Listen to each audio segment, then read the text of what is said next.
Okay, Jamie, speaking of how are things going to end, let's talk about Gone Girl. And before we get into it, if you haven't seen it or you haven't read the book or you're interested in reading it or watching it, you probably won't want to listen to this because we're going to be talking about spoilers, plot stuff, all that jazz. So go ahead and fast forward through The Walking Dead because we're definitely going to be spoiling stuff. Right. So, Jamie, you and I – have you read the book? I have. I read the book in 2012 when it came out. Okay. So we both read the book, both saw the movie. Do you want to come clean about anything to the listeners real quick? I do. I do want to come clean. Ben Affleck's little Affleck? Yes. So I almost said the P word, Jamie's mom, but I didn't. Thank you. Thank you. And Rachel. Thank you. So I watched Gone Girl, and in our previous week's episode, we actually recorded early because Knox goes on more vacations than like Richard Branson. So we recorded a little early, and I knew I was going to be seeing it. And so I mentioned that I did not see Ben Affleck's Dudity.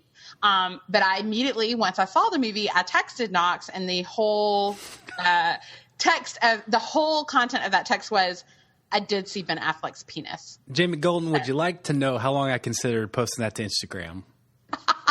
45 minutes. Long time. I really thought about it.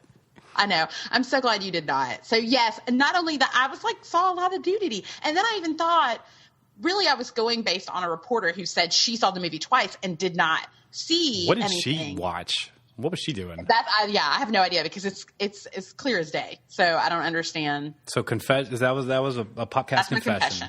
Yes. General impressions of the movie, Jamie. First, did you prefer book or movie?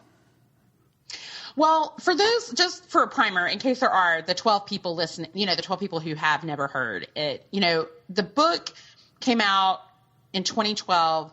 It spent 91 weeks on the New York Times bestseller list. It really is one of the best books. We do have some arguments. A couple people tweeted us. One, the show frenemy, Catherine, she said, Gone Girl is the worst, and anyone who thinks it's the best is also the worst. I will fast forward through any Gone Girl discussion on the podcast. So she's not even with us right now because she's not even listening. Joseph Kennard, another listener, said, Gone Girl is like a really long, satisfying road trip to find that there is a booger museum at the end of it. So Gone Girl, movie or book, to me is wonderful, but there are going to be some parts of it that may not fit with your preferences for pop culture and how books should end and how movies should end.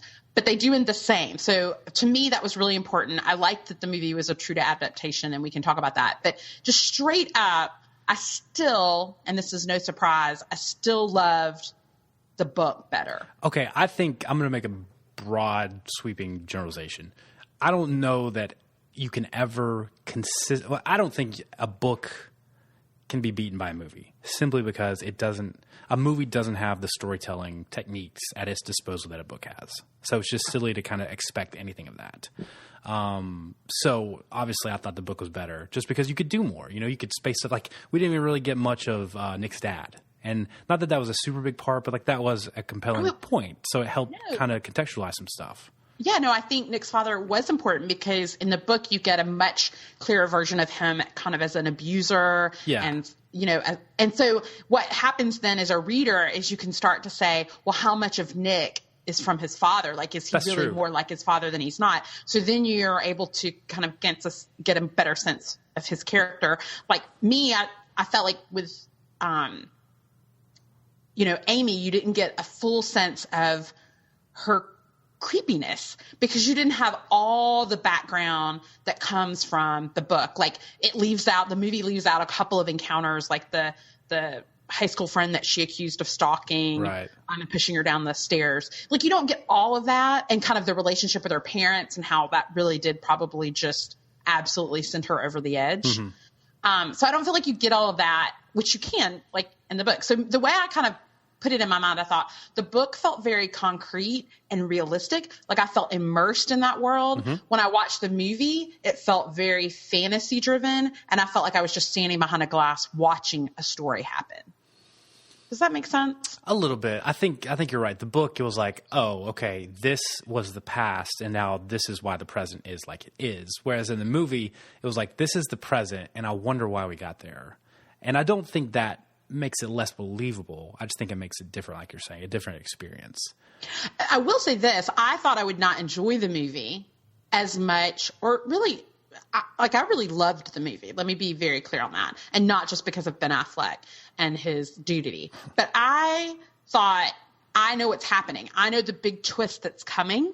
And so I was sitting next to people who'd not read the book. And so I was like thinking this is going to be big for them. This is going to be a big moment for them. And I do think that's true. Like if you haven't read the book or watched the movie, you're only going to get the big twist once. You can't experience it a second time. Like you're not going to get that feeling again. But I still loved seeing the visual of it in the movie.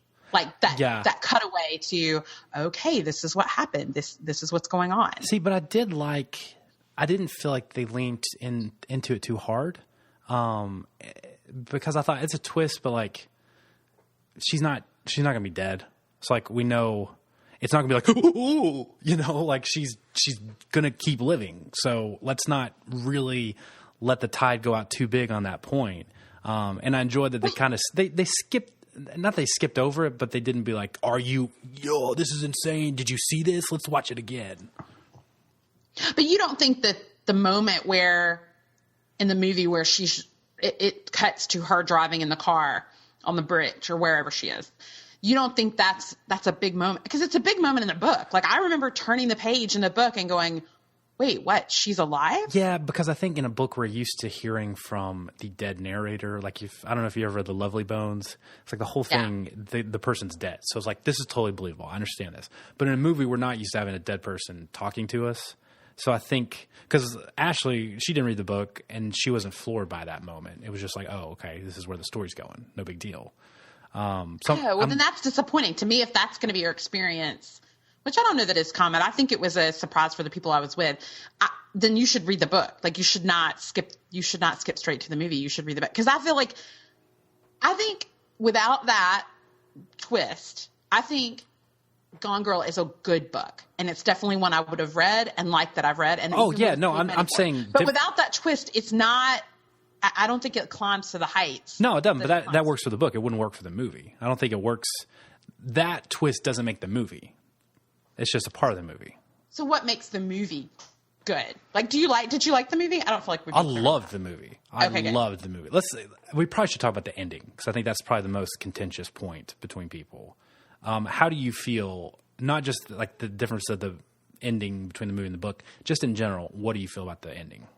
Well, we had a couple of people tweet, like Cindy Warren on Twitter, she said she did not read the book. She said, I loved the movie until the last 60 seconds. And then I was so angry. Or I think we had another tweet that Dawn Reese, she said, the book was nutso and ultimately one of my favorite reads of the year. Also, I like the ending just fine.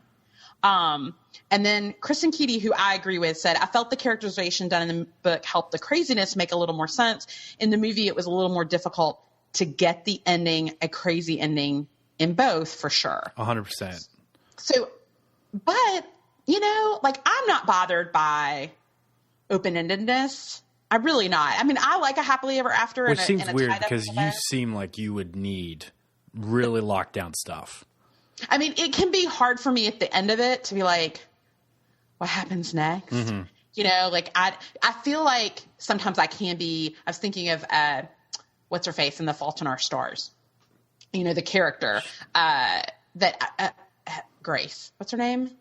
No, I have no context. I feel so bad. John Green, all the people who love John Green, the main character, Shailene Woodley, but I think she follows an author across this is not a spoiler. She follows the author, she's reading this book about cancer and she follows the author because she wants to know what happens to the family, mm-hmm.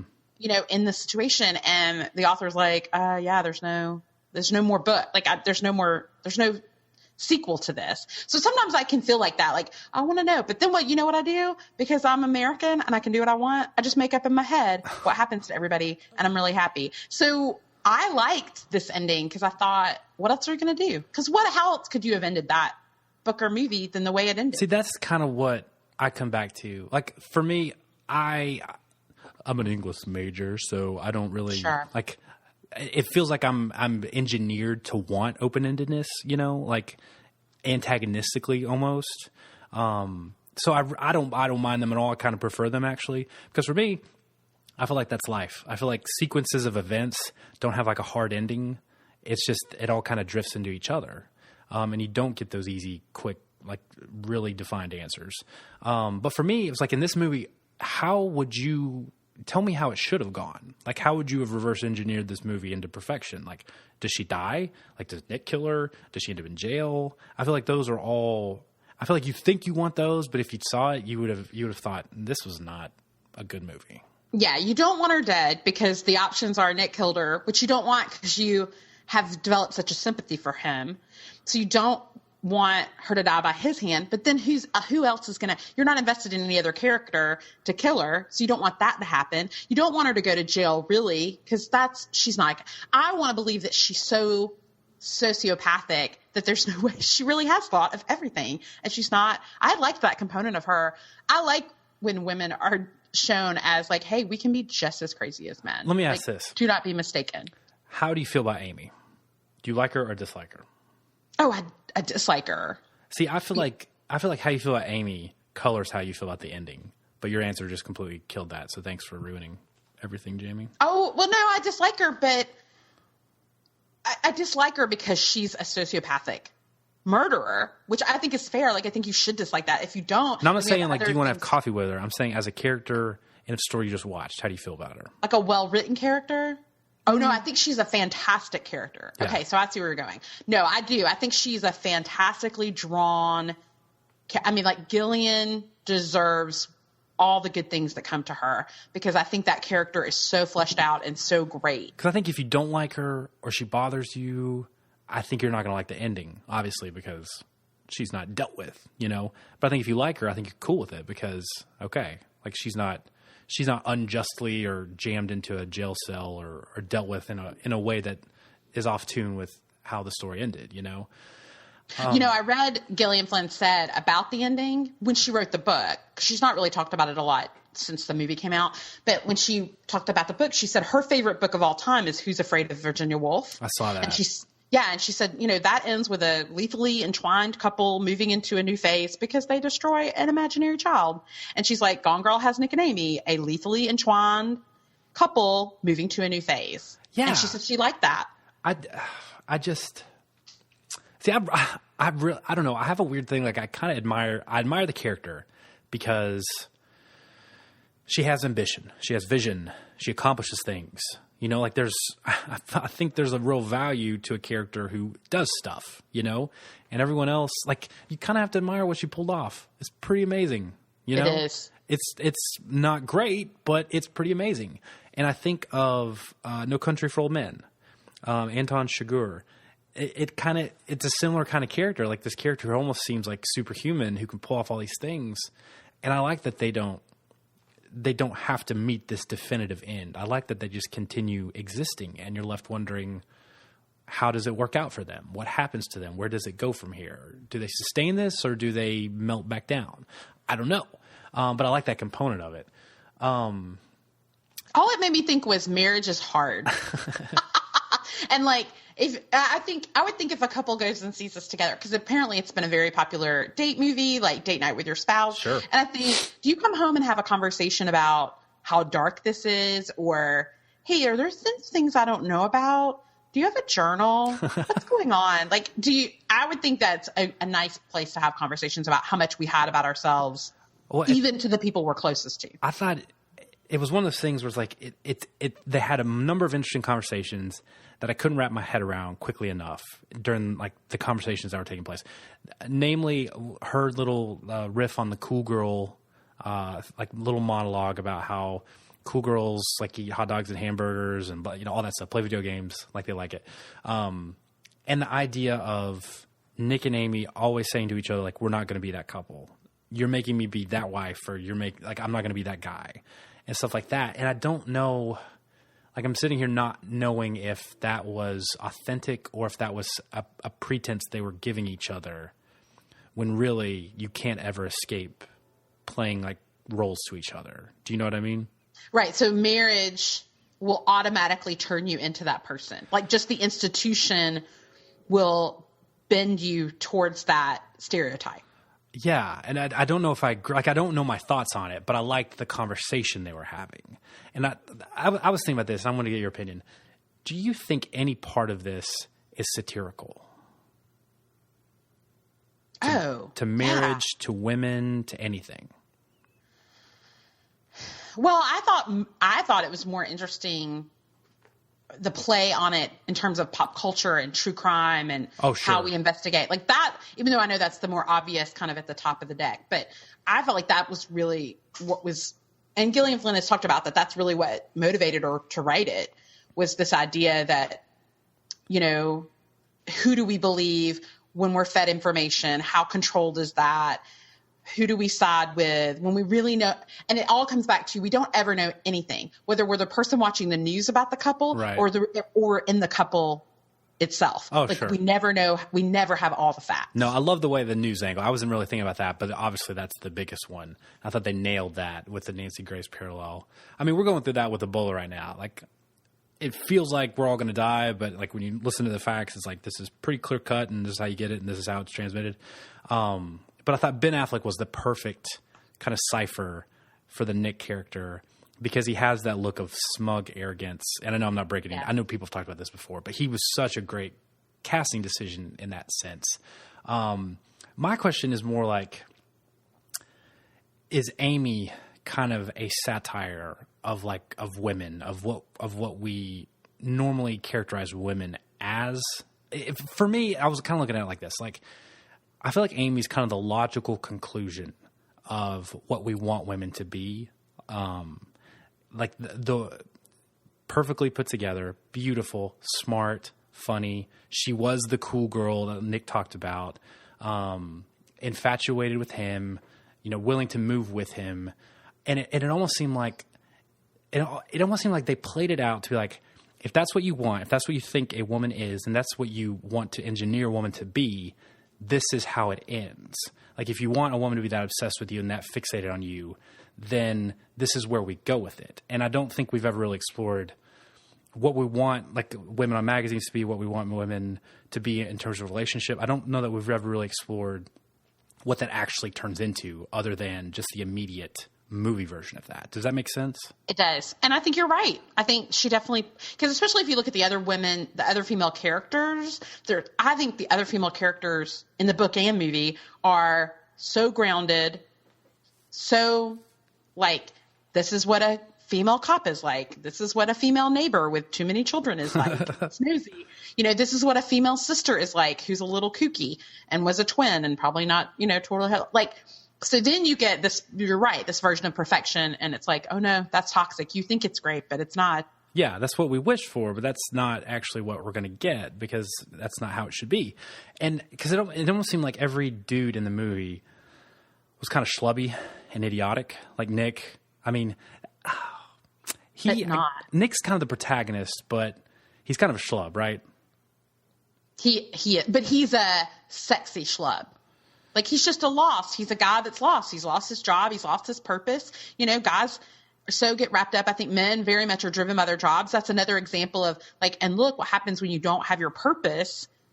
Your purpose was, okay, well, I found a new purpose. I'm going to take care of my mom before she dies. Well, then you lost that purpose. Well, now I have no purpose. And that's what kind of started to disconnect them because he lost his identity. Yeah, whereas I think women don't struggle with that as much. No, that's true. That's true. He really wasn't moving back to take care of his mom. He was just moving back for comfort, right? Well, sure. Yeah. But then even then, like he could hang on to this one thread of like, well, this is what I can do here. Well, now I have nothing to do. I'll buy this bar with my sister, but what does that? I mean, I don't really do anything. Nick's dad, kind of a violent schlub. Amy's dad, kind of a nothing. Even the detective, I didn't like him. Like, there's no white dude in the movie I liked. I was going to say, Tanner Bolt is fantastic. He was the best. Tyler Perry was so good. And I read that he was really good in it. And I was pleasantly surprised because he was so good. I really liked his performance. And I liked his character too. But you could see him kind of drop in, drop out. of the movie. I'm trying to think where I wanted to go. Oh, okay. Here's what I want to talk about. The reason I feel like it has to be Amy, the character, has to be satirical is because I have a hard time thinking that she would write that book and that screenplay, and she would have a character resort to the stereotypical female myth of faking rape and faking pregnancies. Like, I feel like, and this is where you need to chime in, because as a dude, I don't feel like I can speak to this. I feel like any demographic, any minority that utilizes like a negative stereotype within that minority, I feel like that's real dicey territory. So to just baldly do it, I don't think anyone would really want to do that. But I think to do it with a purpose of like satire, I think that's more the vehicle you want to use it on. So you don't think that she could have just been that character? She wasn't just drawing a character to say, I want an interesting female character, and this is going to be the dynamic with it, which with I kind of describe this character. So she's a sociopath. I mean, that's a given. She's a sociopath. How do I just make this an interesting character? Because, I mean, you're saying that if you had switched the roles, the wife and you couldn't have even pulled that off because you're tapping into all these stereotypes. A husband kills his wife. That's the stereotype. You know, the first suspect is always the husband, or that the woman is, you know, because I feel like, I don't know. I don't see it as satirical. I just see it as, I can do it because I'm a woman. I can tap into this because I'm a woman. Yeah, I'm not saying she can't. I'm saying it's more like we're in this place where anytime a woman accuses a dude of rape, the world is like, oh, she just had sex and now she's mad, right? Right. And I feel like for a woman to write that and perpetuate that idea, I feel like no one really does that. A female doesn't do that frivolously. I feel like they do that with a point, because otherwise, like, why are you perpetuating that about your own gender? Do you know what I mean? That's true. Yeah. So you're saying if a man had written the story, there would have been a lot more criticism to say.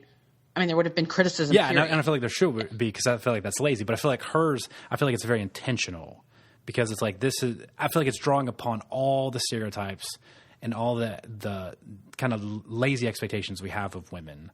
And then I feel like it's using those and being like, this is what you want, this is what you expect, and this is, if that's true, now this is what you get with this woman. Right.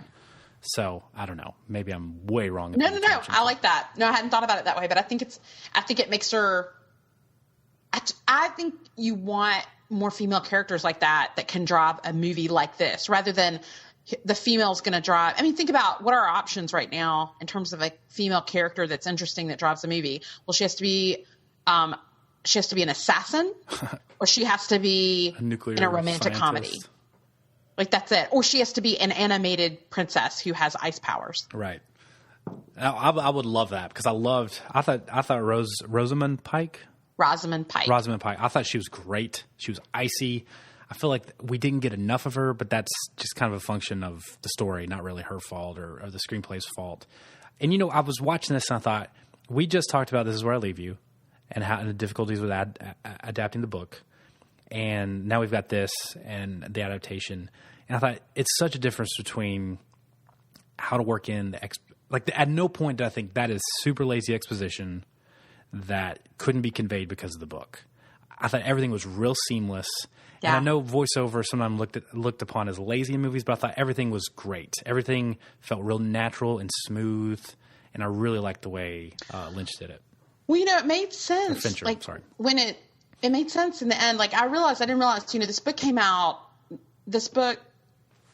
6 months before this book came out, Reese Witherspoon, who produced it, who ended up owning the rights to it, 6 months before the book was published, she had a manuscript and ordered a script. Whoa. And so Gillian, who wrote the screenplay, she wrote that screenplay within 6 months of the book being published, and they were shopping it to studios, and within 9 months they were filming. So if you think about within a year of publishing this book, you're in a studio filming this movie. I mean, that's a crazy turnaround. That is so insane. It seems like Gillian already had in her mind, like, I know that this would be a great, like, I would not be surprised if she said later, oh, I had the screenplay already written. Oh, sure. Like, I wrote the book and then immediately wrote the screenplay and was just hoping somebody would ask. me to do it. And so, but I will say, at the end of this, because there's been a lot of talk about awards and things like that. And what happens is, it's been at the top of the box office 2 weeks in a row now. It will probably be the most successful financial movie that David Fincher's ever made. I think what this cast has to win at the end of this award season is ensemble cast, because this ensemble was ridiculous. And I remember sitting in the movie theater thinking the whole time, who is the detective? Who is the detective? Who is because she just wasn't her name. I didn't know who she was as an actress. And the whole time, and it was so funny at the end of the movie, I went, it's Saracen's mom. Is that where she's from? See, I think she's been in like Deadwood, and she's been in Sons of Anarchy. That's where I recognize her from. Yeah, and she was, and then of course I go to her IMDb, and she was in Lost because she's the mother of Sawyer's daughter. Whoa. And but she's really known for being in Treme, which I've never watched on HBO. Right. But she's starred in Treme. She was great. She was great. She was ridiculous. And then Carrie Coon, who we love from Leftovers, played Margot Dunn, Nick's sister. And I read that she sent in an audition tape that she filmed on her iPad with her brother of 18 scenes from the script. Holy crap. And that she sent it in at the last minute, and David Fincher was like, she's got it. Like, she's perfect. She was so good. What did you think about Andy? The mistress, the young mistress. Oh my gosh. Well, I thought her boobs were weird, and that distracted me. Real or fake? Settle an argument, Ashley and I. They're very fake. Right? That's what I said. Ashley's like, I don't know. She looks like they could be real. Well, they're done well. She had a great surgeon. Yeah. Whoever did them did a great surgeon. Ashley was more like, she looks so extraterrestrial that they very well might be real. Here's my problem. I like the mistress so much better in the book because I felt like she had some depth in the book. And this is not just a lack of, she's a smart person in the book. They have a real relationship in the book. In the movie, she just really does look like the girl from the Blurred Lines video. Mm-hmm. That's exactly what she looks like. And it doesn't feel like there's anything more to it than that. Yeah.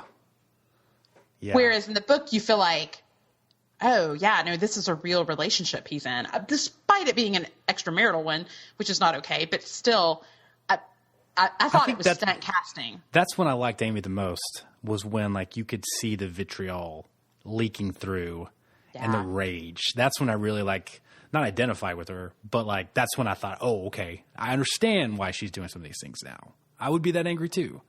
Yeah. Other thing they should win an award for, the score. Oh my gosh, I love the score. Oh my gosh. In the scene where she murders Desi, the vibe the music creates, holy crap.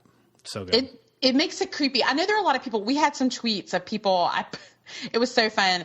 People who'd read the book, but Rebecca on Twitter, being Becca, said, haven't seen the movie yet, but I will. The book was deeply disturbing. Jennifer Tenacious Jen said, I want to read the book and watch the movie, but a little concerned that it might be too scary for me. Jeanne, No Script to My Life, said it would give me nightmares, not going that route. And even Katie Early, our beloved Katie, who designed our logo, she said, looks like both book and movie would bum me out. So I just read a summary, but it is very interesting. So some people have said, I'm not confident. Like Lee Kramer said, I read it and loved it, but I'm too much of a wimp to see it in the theater. I didn't think it was too much. I didn't think it was too much. And I'm very much I just watched Stalker on CBS, the TV show, and I can never watch that again because it scared the bejesus out of me. Right. So I cannot watch that again. I did not find the movie to scare me. No. I thought it was a thriller, but it was not horror or. No, there's maybe one moment where it's ooh. And for me, that was Ben Affleck's little Affleck, but for you, that might have been a good thing. So that's whatever. Right. It's fine. It's so fine. If you've seen it, if you've read it, if you're thinking about it, let us know. Facebook.com/Popcast, Twitter @PopcastPod. We want to know your thoughts. We want to know if you like the ending, why, if you disagree with any of our theses about satire or not, or if Andy was stunt casting or whatever. So let us know on Popcast.